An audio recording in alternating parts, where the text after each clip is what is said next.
कंजूस सास। सुरेखा अपने पति देव, बेटे अर्जुन और बहू गीता के साथ अपने एक छोटे से घर में रहा करती थी। सुरेखा बहुत ही कंजूस किस्म की औरत थी।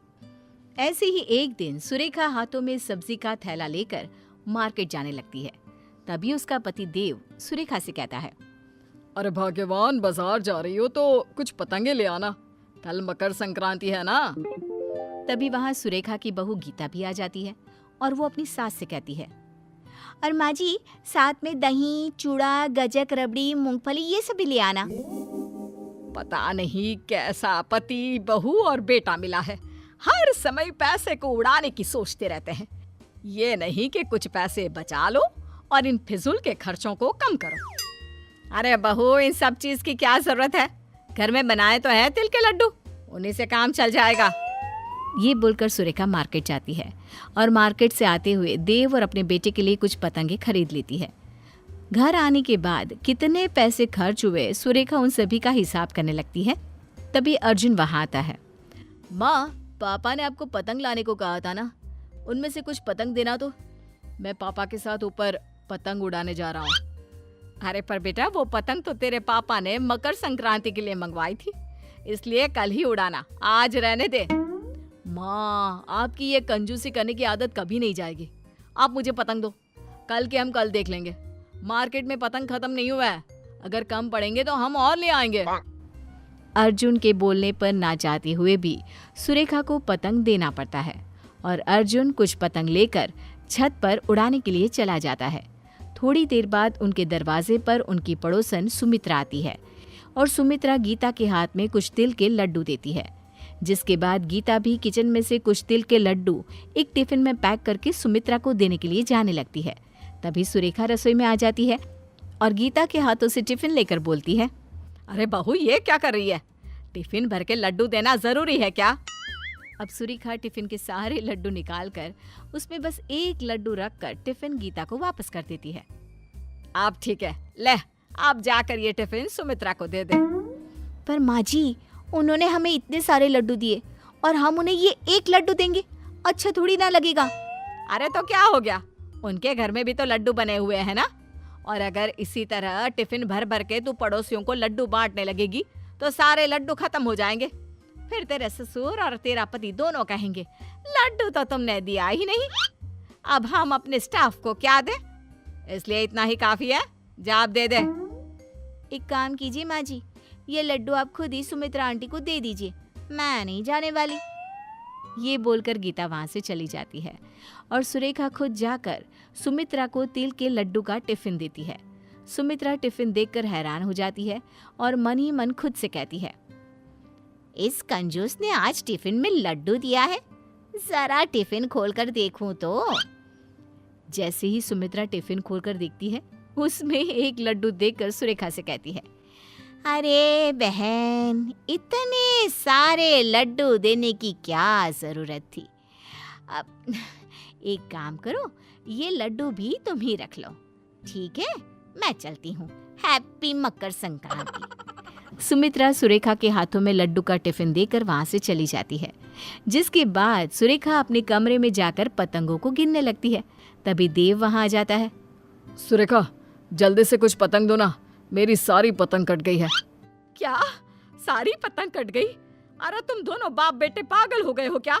मकर संक्रांति कल है, पतंग कल उड़ानी है, आज नहीं। पर तुम दोनों ने तो आज ही सारे पतंग उड़ा उड़ा कर खत्म कर दिए, अब नहीं है पतंग, जाओ। अरे भाग्यवान, तुम्हारी कंजूसी करने की आदत कब जाएगी? पतंग है तो पतंग लेकर ही आए हैं उड़ाने के लिए।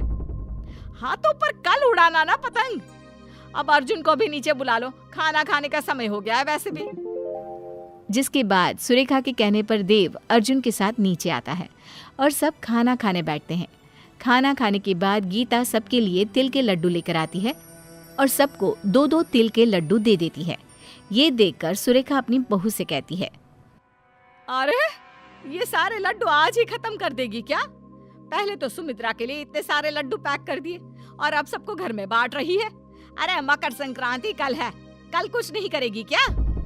माँ जी, अभी बहुत सारे लड्डू बचे हुए हैं, अगर उनमें से कुछ खा भी लिए तो क्या फर्क पड़ेगा? अगर लड्डू कम पड़ गए तो तेरे ससुर जी और अर्जुन के ऑफिस में कहाँ से लड्डू जाएंगे? सोचा भी है तूने? अरे जानती है ना इन दोनों बाप बेटे को, मकर संक्रांति खत्म होते ही ऑफिस में सबको लड्डू बांटने का शौक है। माँ जी, हद होती है कंजूसी की भी। ये बोलकर गीता वहां से अपने रूम में चली जाती है। सुरेखा भी मुंह बनाकर अपने कमरे में चली जाती है। अगले दिन मकर संक्रांति का दिन होता है। सब लोग जल्दी से नहा धोकर तैयार हो जाते हैं और मकर संक्रांति मनाने लगते हैं। कुछ देर बाद देव, अर्जुन और गीता पतंगबाजी के लिए तैयार हो जाते हैं, जिसके बाद गीता सुरेखा के पास जाती है और कहती है, माँ जी, आज के लिए पतंग खरीदी थी ना, अब तो आप हमें पतंग दे सकती है ना, ताकि हम छत पर जाकर पतंगबाजी कर सके। हाँ हाँ देती हूँ। ये बोलकर सुरेखा पतंग लेने के लिए जाती है, जहाँ उसने अपने 2 पालतू तोतों को रखा होता है। उन तोतों को देखकर सुरेखा खुद से बोलती है, सबको पतंग उड़ाने की पड़ी है, पर कोई एक बार भी इन बेचारे पक्षियों के बारे में नहीं सोचता जो खुले आसमान में उड़ रहे होते हैं। पतंग उड़ाने की वजह से न जाने कितने पक्षी घायल हो जाते हैं और अपनी जान से हाथ धो बैठते हैं। पतंग उड़ाने के लिए सब पूरी तरह से तैयार हो जाते हैं और अपनी सेफ्टी भी कर लेते हैं ताकि उन्हें चोट ना लगे, पर पक्षियों के बारे में कोई नहीं सोचता। ये बोलकर सुरेखा सारे पतंग लाकर गीता को दे देती है। तभी वहां देव और अर्जुन आते हैं और कहते हैं, क्या कर रही हो गीता? हम कब से तुम्हारा छत पर इंतजार कर रहे हैं और तुम हो जो पतंग लेकर नीचे खड़ी हो। अच्छे से तैयारी कर लेना। हाँ हाँ भाग्यवान, पूरी तरह से तैयारी कर ली है, कुछ नहीं होगा हमें अब। चलो अब। मैं आप सबकी नहीं, उन मासूम पक्षियों की बात कर रही हूँ जो बोल भी नहीं सकते। न जाने आज कितने मासूम पक्षी इन पतंग के मंझों से घायल हो जाएंगे। आप लोगों का क्या है, आप तो मजे कर लेंगे, पूरे दिन पतंग उड़ा लेंगे, पर जान से हाथ कौन गवाएगा?